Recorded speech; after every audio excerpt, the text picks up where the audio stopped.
छुपाव भी नहीं है और कोई घबराहट भी नहीं है।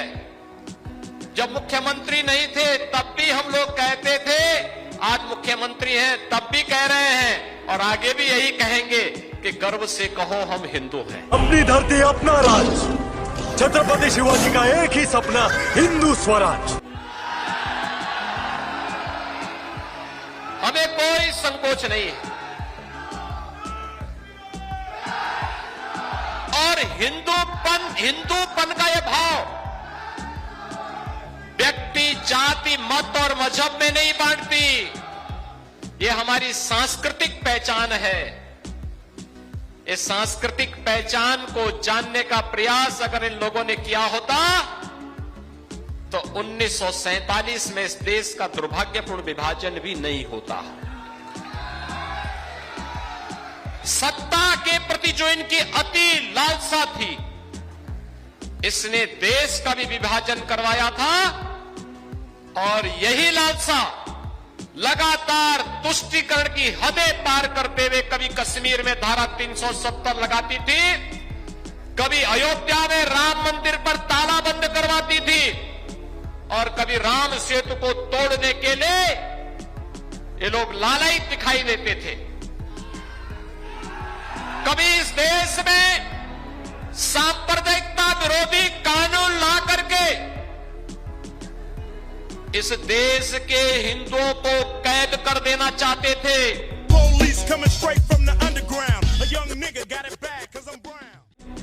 उनकी आस्था के साथ खिलवाड़ करना चाहते थे और जब उन्हें लगता है कोई चुनाव आ गया तो भाइयों बहनों फिर ये लोग निकल पड़ते हैं। आपने देखा होगा गुजरात विधानसभा का चुनाव चल रहा था 2017 के दिसंबर महीने में, और भाइयों बहनों उस समय जब चुनाव चल रहे थे तो चुनाव के दौरान यहां के पूर्व सांसद जब एक मंदिर में गए और मंदिर में घुटने टेक करके पूजा करने के दृश्य बैठने के लिए घुटना टेक करके जैसे बैठे तो पुजारी ने कहा भी पालती मार के बैठो। उन्होंने कहा नहीं हमें जानकारी नहीं है। उन्होंने कहा भैया ये मंदिर है, ये मस्जिद नहीं है, कम से कम इतना तो सीख लो। हर हर महादेव। अब जिन लोगों को इतने भी संस्कार न हो वे हिंदू और हिंदुत्व के बारे में भी इस प्रकार का दुष्प्रचार करें तो ये उनकी बुद्धि का फेर है। और भाइयों बहनों, हम सबको अपनी परंपरा, अपनी संस्कृति और अपने संस्कारों पर गौरव की अनुभूति करनी चाहिए। कश्मीर में आतंकवाद की जड़ धारा 370 को समाप्त करने का कार्य भी अगर किसी ने किया है, भारतीय जनता पार्टी की नरेंद्र मोदी जी के नेतृत्व की सरकार ने किया है और आतंकवाद को सदैव के लिए समाप्त करने का संकल्प भी लिया है। अयोध्या में भगवान राम के भव्य मंदिर के निर्माण का कार्य, आज तो भगवान राम का भव्य मंदिर का निर्माण हो रहा है।